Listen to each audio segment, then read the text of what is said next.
अस्सलाम वालेकुम। Info TV में खुश आमदीद। आज आपसे हम बहुत बड़ी खबर शेयर करने वाले हैं कि सऊदी अरब में एक और नया विजिट वीज़ा लॉन्च कर दिया गया है। आज की वीडियो में हम उसी पर बात करेंगे, लेकिन उससे पहले अगर आप हमारे चैनल पर नए हैं तो सब्सक्राइब बटन दबाकर बेल भी दबा दें साथ में, और वीडियो को सबसे पहले लाइक कर दें और शेयर कर दें। तो बिना वक्त ज़ाया किए आज की वीडियो को शुरू कर लेते हैं। सऊदी काबीना ने ज़ियादत फ़आलिया के नाम से विजिट वीज़ा जारी करने की मंजूरी दे दी। वीज़ा सऊदी अरब में मुनक्कद होने वाले प्रोग्रामों में शिरकत के ख्वाहिशमंद अफराद को जारी किया जाएगा। इससे अजरा के ज़ाब्ते भी मुकर्रर कर दिए गए हैं। नेशनल इंफॉर्मेशन सेंटर वजारत खारजा के साथ तालमेल पैदा करके वीज़े का नंबर जारी करेगा। इस फैसले के इजरा के 10 रोज़ के अंदर वीज़ा जारी हो जाएगा।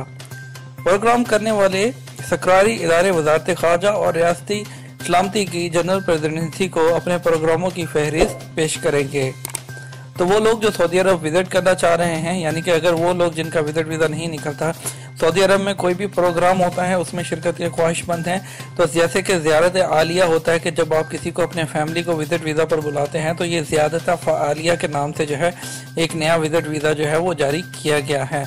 तो इससे वो लोग फ़ायदा उठा सकते हैं जो सऊदी अरब आना चाह रहे हैं, यहाँ अगर बिज़नेस के लिए या दूसरी किसी भी अपॉर्चुनिटी में यहाँ पर आकर जो है उसको अवेल करना चाह रहे हैं, तो वो इससे फ़ायदा उठा सकते हैं। और इसके जो है वो इस बारे में किस तरह से अप्लाई करना है उसके लिए हम एक सेपरेट से वीडियो बनाकर अपने चैनल पर डाल देंगे, वो आप ज़रूर चेक कर लीजिएगा। तो इसके साथ मुझे इजाज़त दीजिए। इंशाल्लाह आपके साथ जो एक और इन्फॉर्मेटिव वीडियो में मिलूँगा। तब तक इजाज़त दीजिए। अल्लाह हाफ़िज़।